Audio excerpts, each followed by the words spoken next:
Hey everybody, it's Jason Blaha here. Thought I would sit down and do a video for you guys and gals. Get a sip of my Utopia. It's either Utopia or Fairlife. This one's Utopia.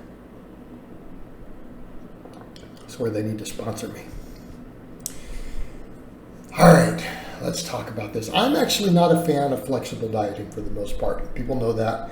I like cheat meals, cheat days, ideas like that. I generally like to see people eat pretty clean on a day-to-day basis.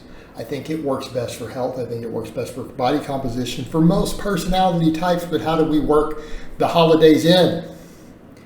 They're important social gatherings for a lot of us. We don't want to be the odd man out. How do you come in without blowing your diet?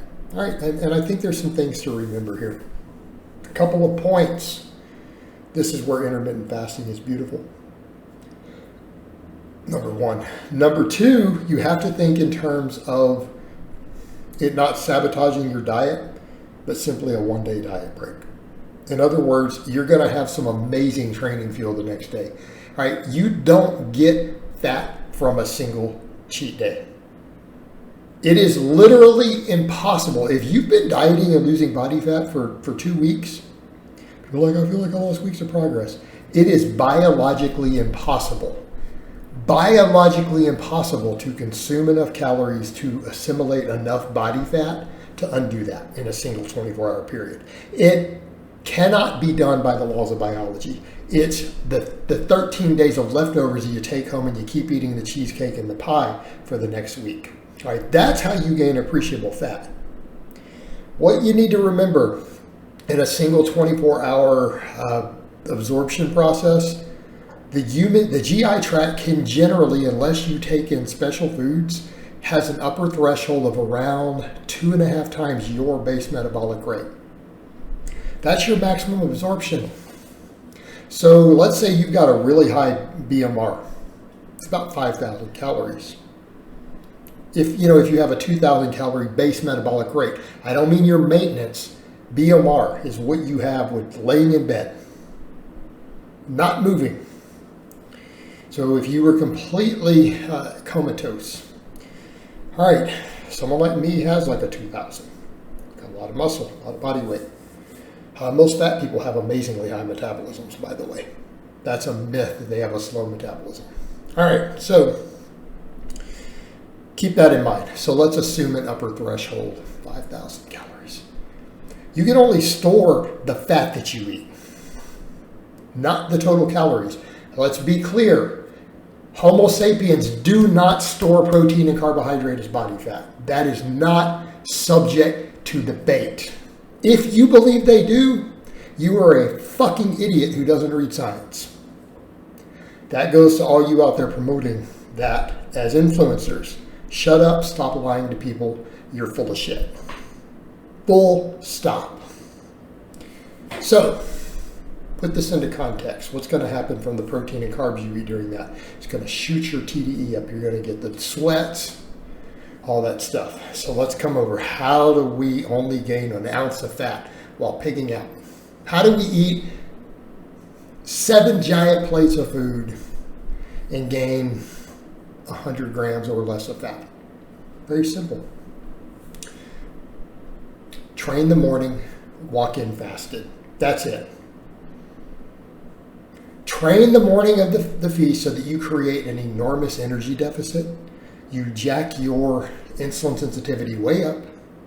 You walk in there fasted. You're already going to cut down your absorption window. Okay. You're also going to create an empty GI tract to process it all quicker. Walk into that meal fasted. Let's say you're eating at noon, eating at 1 o'clock, and you're going to pig out that whole night. You got to bring your Christmas pants. Okay? Walk in there.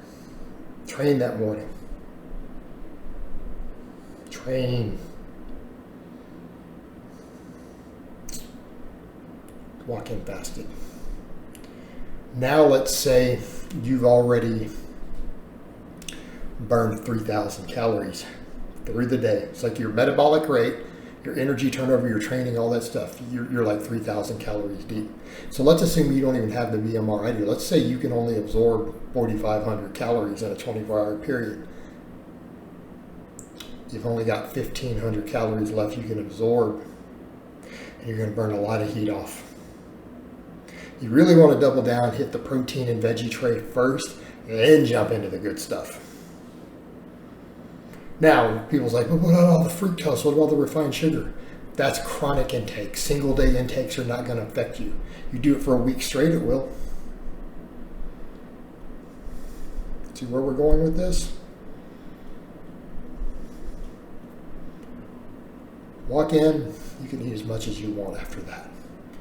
What's the net effect going to be? A few ounces of fat? 50, 100 grams of body fat? How long did it take you to burn that off? 2 days? What's going to happen, you're going to supercompensate your glycogen. You're going to gain water weight because you're going to consume all those sodium electrolytes. The carb loading is going to overflow your glycogen storage. You're going to gain a lot of water. Your energy turnover is going to be up for several days. You've created an extremely anabolic environment. As my friend Helen Aragon has said, keep in mind, on those sort of crazy overfeedings, you don't just gain fat in the tissue weight. You will gain muscle also. Keep in mind, you just did a 1 day serious bulk with a super compensation effect because you walked in, fasted, and trained first. You're going to gain more muscle in that day than in an average day of eating. Your energy turnover is going to be higher. Now what are you going to have? You're going to gain a very microscopic amount of body fat. Your metabolic rate is going to go up for several days. Your muscle protein synthesis is going to go up for a couple days. You now have training fuel for the next day to have a ridiculous workout. You're not going to shift your body composition at all negatively from that 1 day if you do it this way. The trick, don't take home the cookies and the cake and the pie. Don't take them home. For the leftovers, take only the vegetables and the protein. There's your trick. When they want to give you stuff, don't take it. Take the turkey, take the ham, whatever you need to take. I know a lot of you don't eat ham. I get that. Your diet doesn't allow for it. Religious purposes. I understand I have a diverse, very diverse audience. Don't take the ham. All right, that's cool. Take the turkey. Take the turkey. Take some of the vegetables. Maybe something lean, but something with no fat. You know, maybe some potatoes or something. Take that home. That's your leftovers. This is your solution. Because you're like, well, what if I eat 10,000 calories? You're going to poop it out. You have exceeded your absorption ability of your GI tract. It's going to come out. This is known biology. You're good to go. Problem solved. No need to worry about any sort of freaking out the next day. You're going to have an amazing workout. Use it to fuel some gains. All right, guys, but that's really all I have to say on that today. I hope it's been informative. I'll talk to you guys next time.